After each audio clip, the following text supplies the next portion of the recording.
Third time is a charm. The first time my battery ran out. The second time I got a phone call and it ended the video. So hopefully this time will work. I would like to give you paper feedback via this video. That way we don't take class time, and I will try to make it brief. However, I do have a lot to say.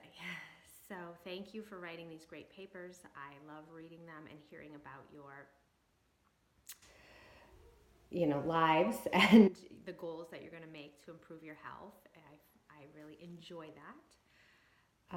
My intention when I read them is not to pick you apart.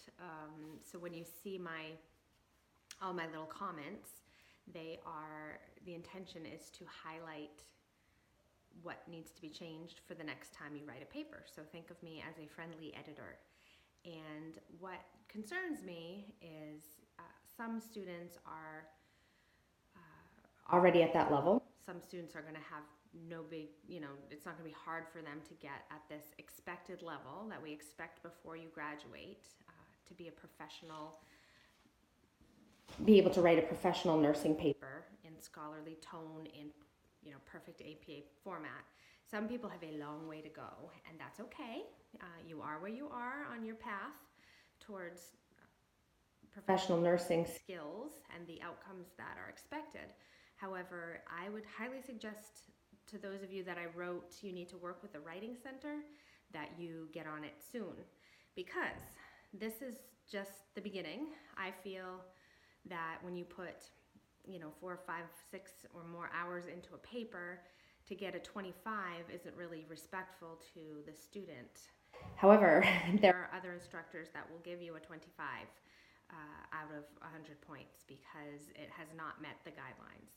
So in addition, students have failed courses because of their writing skills, even though they have a 78% on their exam average. And I just don't want that to happen to anybody, because it's a lot of work to get all the way to the third year and then not be able to write a paper.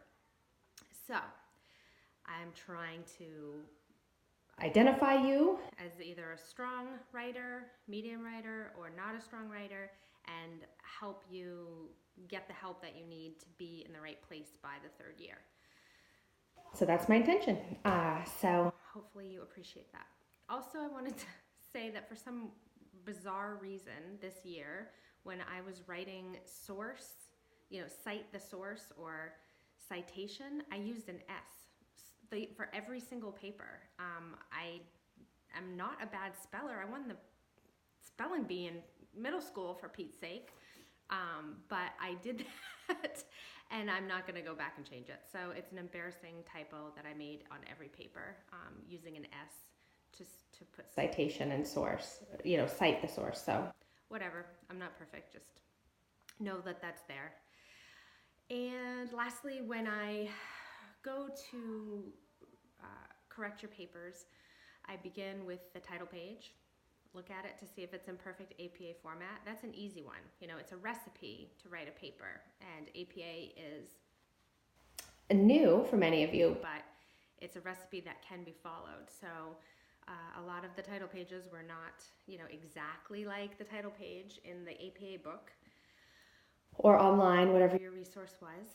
Then I go to the reference page and look for the quality of the references. They should be peer-reviewed, evidence-based nursing journals, or .gov or NIH, some sort of, or Healthy People 2020 type of approved website. And many of them were not. So that tells me that your paper is not based on quality research. It's just based on an opinion, if it comes from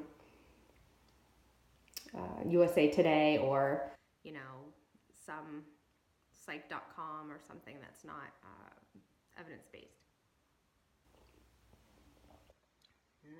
Yummy. So you're going to ask me what's in that cup. It's coffee, I swear. So you want your resources to be strong, and that's something to work towards. So some common themes that I picked up on are Oh, and also please let me know if you guys have any questions. I'd be happy to meet with you and go over your papers. As I said, my intention is for you to improve on your writing skills, and I'm willing to spend time to help you do that. Okay, so the first part is a clear opening statement. That's on the rubric, and that's something we want. You need to identify what this paper is going to be about. Come in with a strong intro. And then back it up with supporting paragraphs, and then a conclusion that ties it all together. The goals that you identify need to be both short and long-term goals, like it says on the rubric. Some people did short-term, some people did long-term, and some people, didn't identify any. But, and goals need to be measurable. You learned this in Nursing 200 in the nursing process, perhaps in lab, and then I know that I mentioned it when I described this paper, that if you say, I want to eat better, that's not a measurable goal. You need to say, I will increase my fruit and vegetable intake from 0 servings to 3 servings per day, 5 days a week, and I will reevaluate in a month and see if I obtained that goal. So, not obtained, met that goal. So that's important.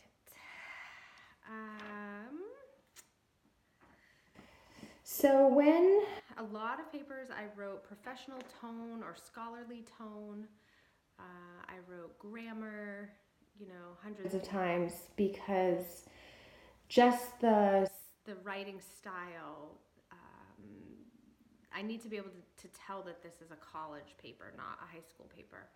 So, the word choice, the vocabulary, the way that you say something, like saying,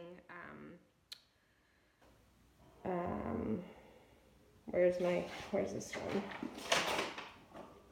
Health means different things to each person and is not defined by one specific thing. So I totally get where that student was going, right? It's true, health means different things to different people, and it's not defined by one specific thing, but that to me does not sound like a sentence from a college paper. So to make it sound more professional, you could say something like, the definition of health is complex and diverse due to the breadth and depth of the human experience, or something like that. Or you could, in that sentence, you could use a quote, paraphrase something from Mayville and Huerta to our textbook to bring that more substance. So there are a lot of other examples I have here, but let's start with the term anthropomorphism. So that is a word that means giving human-like or animal-like characteristics to a word. And that is not appropriate, but we do it all the time. I do it all the time. And an example would be, the study explored turnover at the nursing facility. So studies are not explorers. They don't do the exploring, right? So the study didn't explore turnover. The researchers explored turnover. The study demonstrated this data, or something like that, but it didn't explore. So another one would be, research has found. So research is an out and about finding things. Research is a group of data on a piece of paper. The researchers found things. So you have to be careful how you use verbs with subjects in sentences. More coffee. So, anthropomorphisms. Don't do that. Colloquialisms. That is another term for slang. So slang phrases. Examples I found in your papers are, stress will come with the territory, for years to come, later down the road, getting a grip on it, trying to stick to it. So professional tone, you wouldn't say, I'm going to try to stick to my diet. You would say, it is important to me to attempt to maintain the goals that I've set for myself around nutrition or something like that, right? So not using slang terms or, slang phrases. Generalizations is another trend that was huge in these papers, and every statement that you're going to come up with needs to be either your own thoughts or feelings or backed up by research. So when you say something like being outdoors and exercising is good for our health and essential for the body. So is that common knowledge, right? Do you think Uncle Jim out in East Corinth, Maine would know that being outdoors and exercising is good for our health and essential for the body?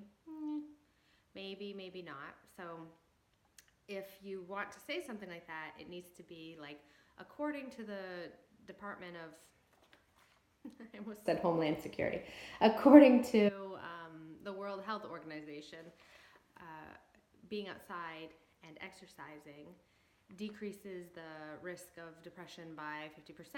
Therefore, I'm going to take this advice and be outside and exercise more, period. So the statement becomes more valid when you back it with a, article. Goals are an important aspect of any significant change. So, sure, goals are important, but are they important for any significant change? Can people make a change without making goals first? Of course they can, right? Some changes are sudden and unexpected, but stating goals are an important aspect of any significant change, that's not even true. And there are so many generalizations like that. So I would write, says who, right? Who says that goals are an important aspect of any significant change? Or I would write, where's the source? Or I would write, not true. This is not true. So why are we generalizing? Okay, you get it? So generalizations are a no. And plagiarism. So also in the future, if you don't cite something, then your paper could be handed back to you with a 0 or a 50 with the word plagiarism written on it.